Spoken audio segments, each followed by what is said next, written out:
मित्रांनो, तुमचं पुन्हा एकदा सुमिरित मराठी ह्या यूट्यूब चॅनेलवर स्वागत आहे. आजची कथा सुरू करण्यापूर्वी जर कोणी ह्या चॅनेलवर पहिल्यांदाच आले असाल आणि अजूनही सबस्क्राईब केले नसेल तर नक्की सबस्क्राईब करा. धन्यवाद. शीळ, त्याच्या ओठातली शीळ. आधी तिने नुसतीच ऐकली आणि मग अनुरागाच्या मखमली फुलावरून मेहंदीभरी पावलं घसरली. त्या वेड्याच्या काळजात शिळेचा हा पावा कुणी खुपसून ठेवला होता. एक एक सूर उंच उंच चढत होता नि सांज मात्र उतरत होती.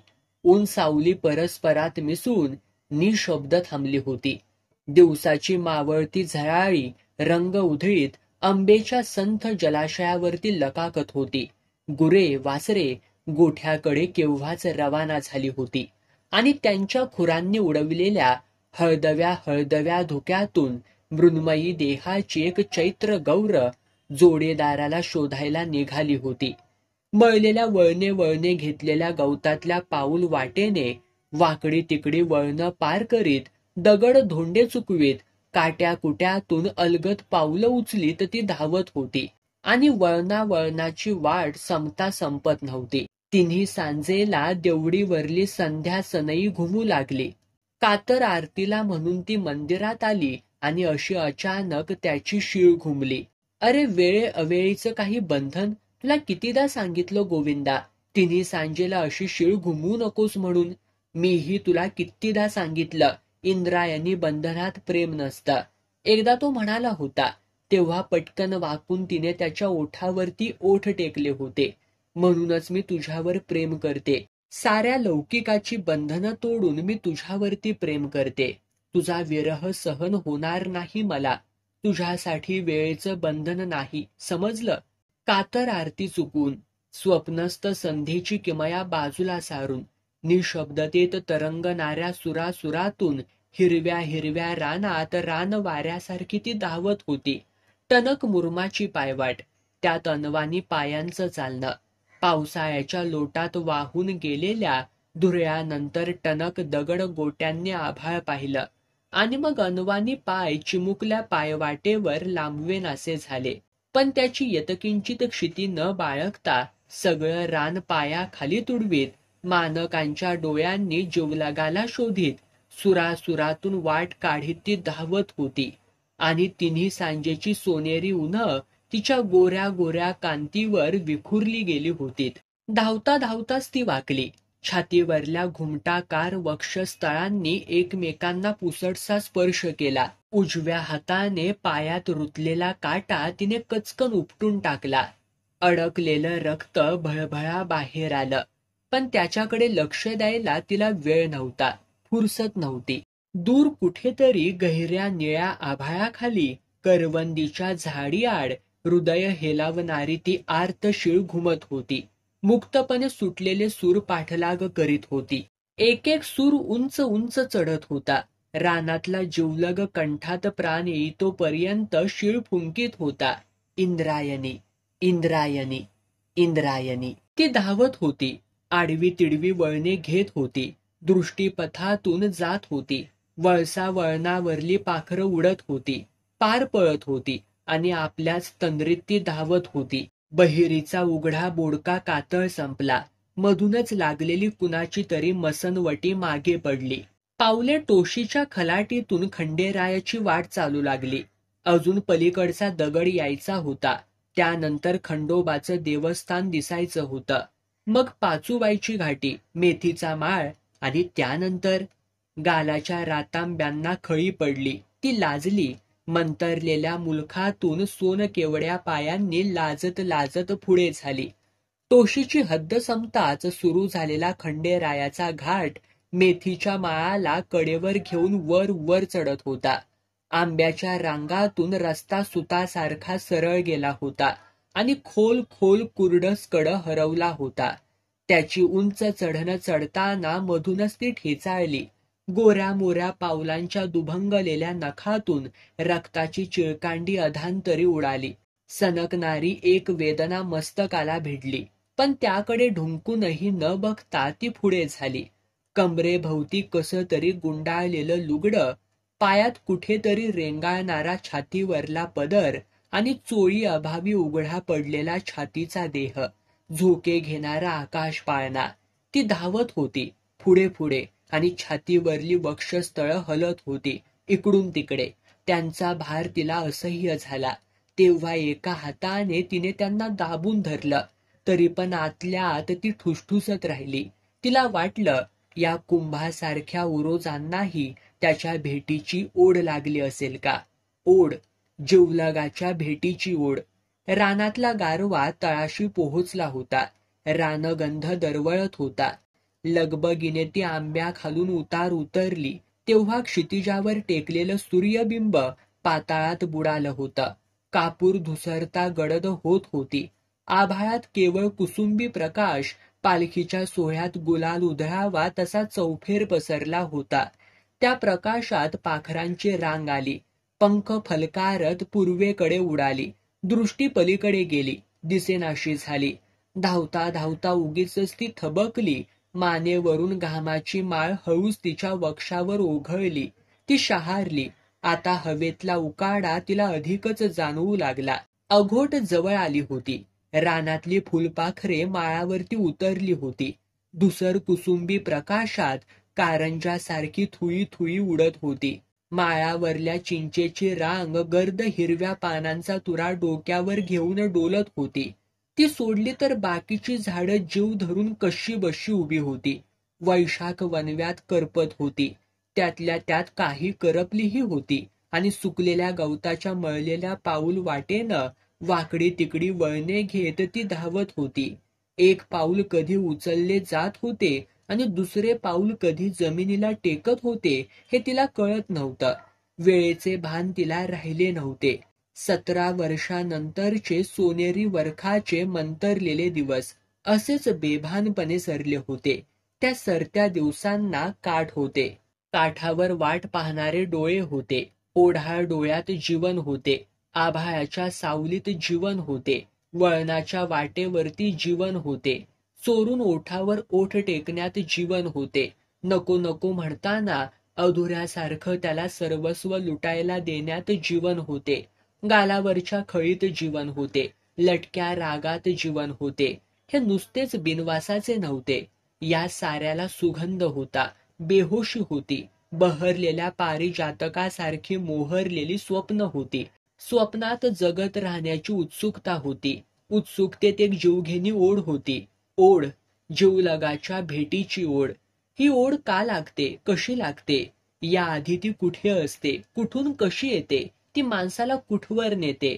बालपणी कधीही न पाहिलेल्या कुणा अनामिकासाठी ती बंधनांचं रिंगण का तोडते? का? अखेर का? परक्या पुरुषासमोर पदर ढळला तर तो सावरणाऱ्या बायका त्याच जातीतल्या कुणा अनामिकाच्या हातात आपलं सर्वस्व देतात. परक्या पुरुषाच्या साध्या स्पर्शाने संकोचणाऱ्या बायका त्याच जातीतल्या कुणा अनामिकाच्या मिठीत हरवून जातात. हे कसं घडतं? कुणा अनामिकावर इतकं प्रेम कसं बसतं?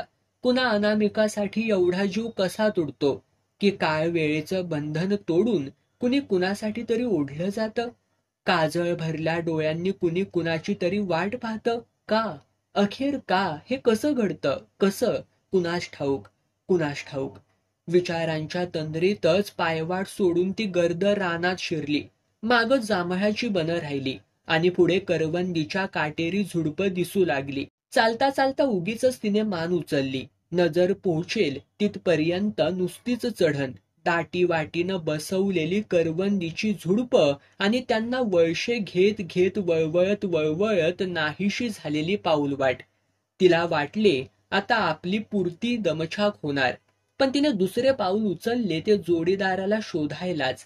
कदाचित उशीर झाला तर दमला भागला श्वास घ्यायला ती पठारावरती आली. तेथून दिसणाऱ्या उभ्या गावाची बसकी रांग तिने नजरेखाली घातली. रात्र भराला आली होती. प्राचीवर एखाद दुसरी चांदणी ठळकपणे उगवत होती. मंदिराच्या दीपमाळेतील ज्योत रानवाऱ्यावरती फुरफुरत होती. बाकी सारं विश्व काळोखात गुरफटलं होतं.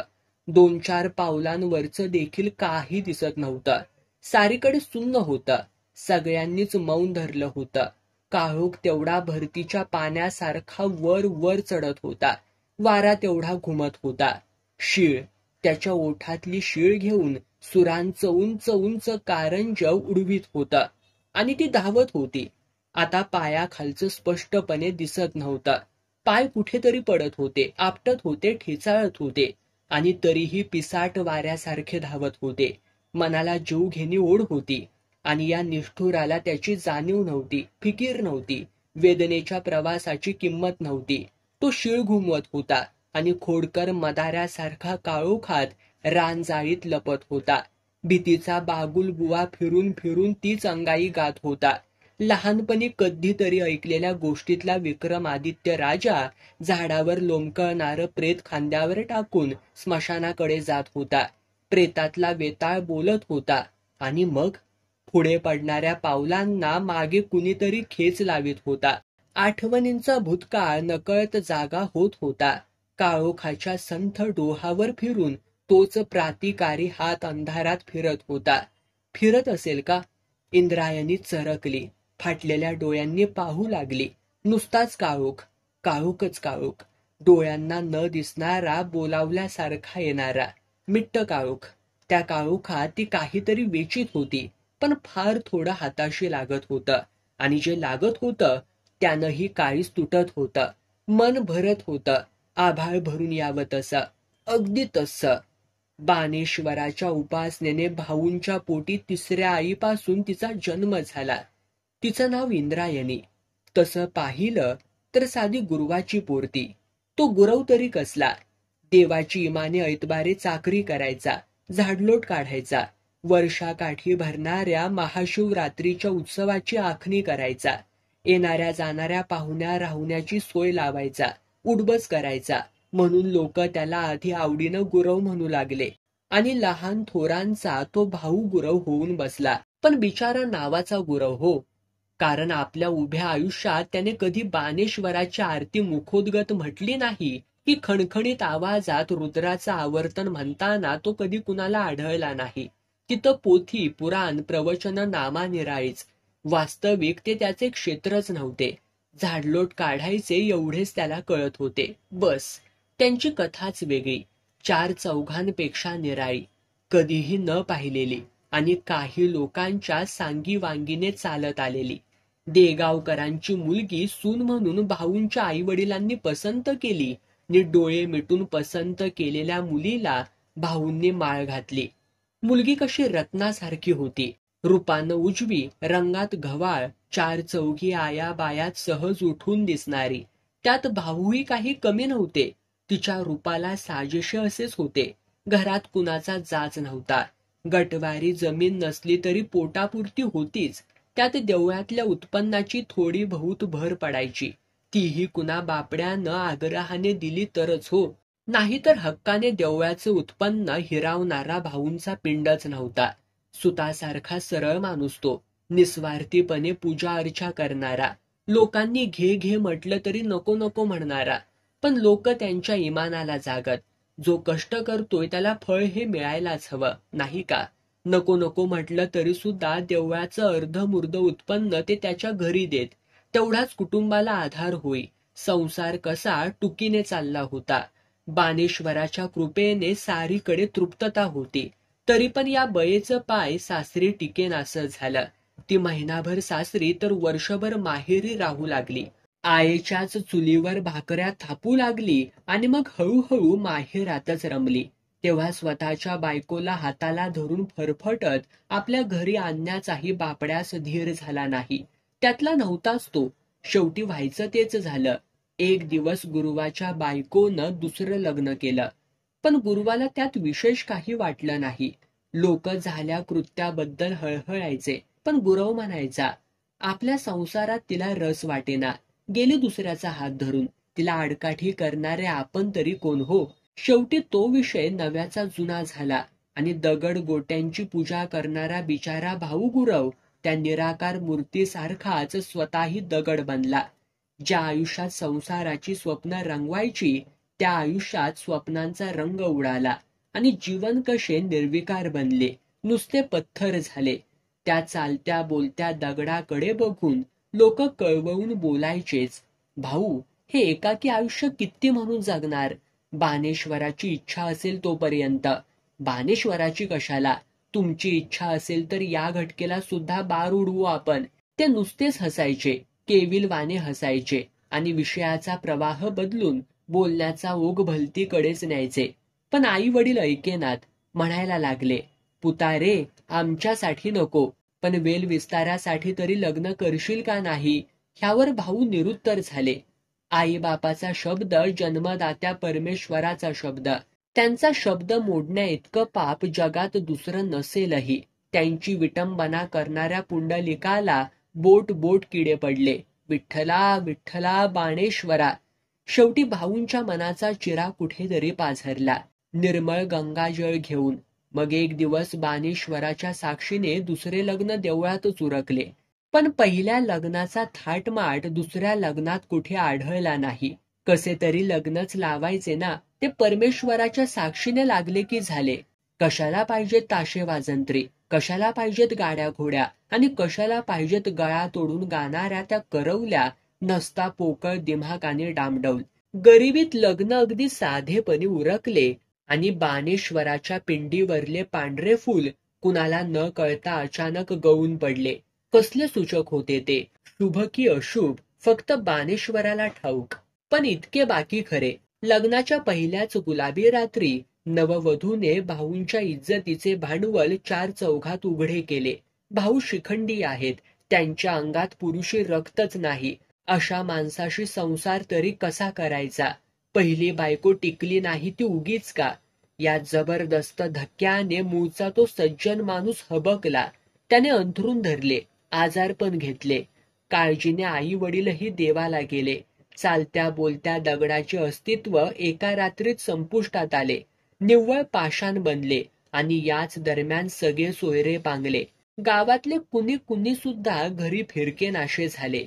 दर सोमवारी पोयनाडचा बाजार भरायचा, तेव्हा जाण्या येणाऱ्यांनी यावं, भाऊंच्या घरी बसावं, पान तंबाखूचा फडशा पाडून मगच वाटेला लागावं. असा त्या रस्त्यावरच्या घराचा शिरस्ता. कैक वर्षापासून चालत आलेला, पण तोही मोडला गेला. घराचा धनी पिसाड बनला. रिकामा ओटा शुष्कपणे आवंडे गिळू लागला. त्यातच एक दिवस तळ्यावरला रावजी न्हावी आला. दाढी करता करताच भाऊंच्या कानी लागला, भाऊ हा, गावात नवा गुरव आलाय, खरं की काय रे. होय भाऊ, लोक सांगतात बाणेश्वराचा गुरव, तो असा पुरुष नसलेला. त्याच्या हातून वर्षानुवर्ष बाणेश्वराची सेवा घडली तर उभ्या गावाला कोप होईल. बाणेश्वरा बाणेश्वरा. भाऊ हळहळले, कष्टीदुःखी झाले. बाणेश्वरा, उभ्या आयुष्यात मी कधी कुणाचं अनिष्ट चिंतलं नाही. ते अनिष्ट करायचं राहिलं बाजूला. असे असताना एकापेक्षा एक असे हे दुर्धर भोग माझ्याच मागे का बरे लागावेत. आयुष्यभर जो हा देह तुझ्या चिंतनात घालवला, तुझ्या सेवेत झिजवला, तोच हा देह सगळ्या सोयऱ्यांनी लाथाडला रे. गावकऱ्यांनी वाईट टाकला. आणि आज तुझ्या देवळाचा दरवाजाही मला कायमचा बंद झाला. हे असं का. बाणेश्वरा, तुला ठाऊक आहे मी शिखंडी नाही. खरंच रे, मी शिखंडी नाही. आता संसार सुख माझ्या नशिबीच नाही, त्याला मी तरी काय करू. अशा घटनांना उत्तर असतेच कुठे, त्या फक्त घडत असतात. लेखकाला शब्द सुचावे तशा नियतीला घटना सुचतात, त्या फक्त आपण मान तुकवून स्वीकारायच्या. मध्यस्थ नाही, उद्ध्वस्त व्हायचंय ना, मग का म्हणून जाब विचारू नको. ही नियती आहे, सत्य निमूटपणे स्वीकार. भाऊ विचार करीत होते, खरंच आपण मरून जावं. आणि ते उठलेही, मरणाला जवळ करायला. रावजी न्हावी गेला ने भाऊ ताड ताड घरात आले. आत येऊन त्यांनी आढ्याला फास सुद्धा टांगला आणि गळ्यात दोर टाकणार तोच ओटी खालच्या खळ्यातून हाक आली, भावड्या, ए भावड्या, मी आलोय. भाऊ लटपटले. हा जगन्नाथाचा भारदस्त आवाज. आता आपण चटकन दाराची अडसर काढली नाही तर हा आडमुठ्या दार तोडून आत घुसेल. लगबगीने पुढे होऊन भाऊंनी दाराची अडसर काढली. दारात जगन्नाथ उभा, गरजत म्हणाला, भावड्या भोसडीच्या, गावांनी तुला वाईट टाकलं हो. तरी मला तुझ्याकडे येण्याची मनाई करणारा गावात अजून जन्माला यायचाय. बडबडत वावटळीसारखा तो घरात घुसला आणि आढ्याला टांगलेल्या दोराकडं बघून विजेसारखा गरजला. भावड्या, साल्या कसली तयारी चालली ही? जगन्नाथा, मला मरायचं तर मर्दासारखा मर, नाहीतर कावळे कावकाव करतील. साला शिखंडी होता, मेला लाजे वाजेनं. पण जगन्नाथा, अरे डर कसली, पुरुष आहेस ना तू. चल माझ्यासोबत. कुठं? पंढरपुरास. तुझ्या तिसऱ्या लग्नाची सगळी व्यवस्था केली मी. मुलगी नक्षत्रासारखी देखणी आहे. नाही म्हणालास तर कानफाटात फोडीन. चल लवकर. आज्ञाधारकपणे भाऊ जगन्नाथासोबत निघाले. पंढरपुरास येऊन तडकाफडकी लग्न करून मोकळे झाले. कुठल्याशा अडल्या वधूपित्यानं त्यांना आपली नक्षत्रासारखी देखणी मुलगी दिली. कुणा गरीबाची पोर पिवळ्या गालावरले काचेरी अश्रू टिपत, मोठ्या साडीचा पदर सावरीत जन्माचं घर सोडून सासरच्या घरी आली आणि बदलली. एका वर्षात भाऊंची दुनिया पार बदलली. एक दिवस आश्चर्याने सारा गाव बुडाला. भाऊ गुरव बाप झाला. पहिल्याच वर्षी पाळणा हलू लागला. कैक वर्षे मुलाचे रडणे न ऐकलेल्या त्या घराच्या भिंतींना कृतार्थ जीवनाचा आस्वाद लाभला. बानेश्वर पावला. सच्चा भक्ताला पावला. देवा, तुझी लीला अगाध आहे, अगाध. भाऊंनी खंडीभर पेढ्यांचा नैवेद्य बानेश्वराच्या चरणी अर्पिला. स्वहस्ताने गावोगावी वाटला. त्यांना मुलगी झाली, इंद्रायणी. तिचं नाव इंद्रायणी. भाऊंना वाटलं आपलं दुःख संपलं. आजपर्यंत खूप सोसलं, खूप अनुभवलं. जे स्वप्नी सुद्धा नव्हतं ते वाट्याला आलं आणि संपलं. जीवनाचे वाटे असेच असतात. एकतर माणसाने आधी सुख भोगावं मग दुःख, किंवा एकतर माणसाने आधी दुःख भोगावं आणि मग सुख भोगावं. आपण आधी दुःख भोगलं, पचवलं आणि आता संपले. भाऊ हसले. पाळण्याची रेशीम दोरी हाती धरून झोका देऊ लागले. गोड गळ्यांनी मूर्तिमंत बागुलबुवा दारी उभा करू लागले. किती वर्षांनी आपल्याला कंठ फुटला. लहानपणी कधीतरी कविता पाठ केल्या होत्या, बस तेवढ्याच. त्यानंतर आत्ता गातोय. किती वर्षांनी कुणास ठाऊक. भाऊ विचार करीत होते. विचार करता करता जोजावीत होते. झोका बिचारा हालत होता. पुढे मागे, मागे पुढे, पुढे पुढे, मागे मागे, पुढे पुढे. झोका बिचारा हालत होता. कणाकणानं तुटत होता. तुटता तुटता हलत होता. हालता हालता तुटत होता आणि तटकन तुटला. भाऊंच्या नजरेसमोर असीम सुखाचा झोका तुटला. मोरपंखी स्वप्नांचा हिंदोळा थांबला आणि मग रिकाम्या घराच्या आढ्यात दैवगतीचा उलटा झोका फिरू लागला. गौरी गेली. भरल्या संसारावरती लाथ मारून चालती झाली. लक्ष्मीच्या पावलांना आली आणि लक्ष्मीसारखी गेली. अहेवपणी गेली. पुण्याची बायो माझी भरल्या कुंकवानं सौभाग्याचं लेणं घेऊन गेली. आली काय आणि गेली काय? मग कशाला आली आणि आता कशाला गेली? साधा नारूचा आजार. नारूनं कधी माणसं मेल्याची उभ्या गावात कधी जन्मात ऐकलं नव्हतं. पण दैवगती फिरली की अंगठ्याला लागलेली ठेचही माणसाच्या मरणाला कारणीभूत होते. तसंच झालं. हो हो, तसंच झालं. रिकाम्या घरात वटवागुळ फिरावे तसे भाऊ फिरत होते. भूतासारखे इकडून तिकडे फेऱ्या मारत होते. इंद्रायणीच्या जन्मानंतर भाऊंच्या आयुष्याला लागलेली कीड मारून गौरी गेली, कायमची, कधीही परत न येण्यासाठी. अवघ्या 1-1.5 वर्षांचा तो काळ खेळता खेळता आटोपला, उद्ध्वस्त झाला. भाऊंचा संसार पुन्हा उजाड बनला. सुख सुख म्हणतात ते भाऊंनी कधी अनुभवलंच नाही, उपभोगलंच नाही. लोक सांगतात भाऊ गुरव बानेश्वराचा सच्चा भक्त होता. बानेश्वर त्याला पावन होता. त्यांच्या आयुष्यावर पडलेली काळी सावट बानेश्वराला रुचली नाही, म्हणून तर गौरीच्या रूपाने त्याने अवतार घेतला. इंद्रायणीचा जन्म झाला आणि त्याचा अवतार संपून तो निघून गेला. अशी त्यांची जन्माची कथा. त्यांच्या बरोबर चालत आलेली तिच्या जन्माची कथा 4 चौघांपेक्षा वेगळी, सर्वांहून निराळी. बालपणीच तिची आई वारल्यानंतर आपल्या लाडक्या लेकीच्या सुखासाठी तिच्या वडिलांनी पुन्हा लग्न केलं नाही. नाही म्हणायला सांजेला एखादा भाऊबंद यायचा. भाऊंना लग्नाची गळ घालायचा. बाबा रे, तुझ्यासाठी नको, पण या मुलीच्या कल्याणासाठी तरी लग्न कर.